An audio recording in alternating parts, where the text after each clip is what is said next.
Hi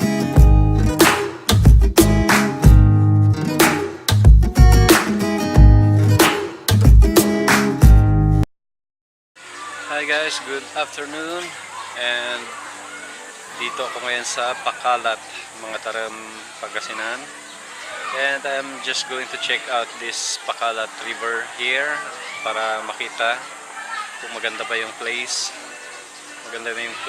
para sa susunod na travel or pag may mga magbo-birthday. So tingnan natin kung maganda. Okay, let's see it.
Bacalat River na pinupuntahan ng tao para maligo. So yan sa likod ko.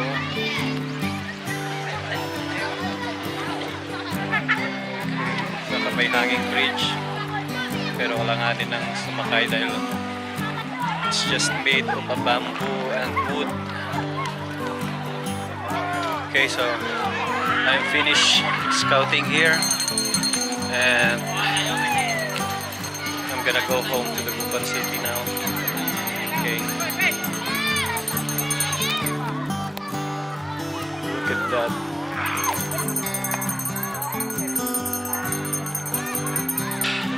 Okay guys, I'm done here and uwi na tayo habang mainit pa ang araw. Tama ba yun? Baliktad yata. Sige, bye!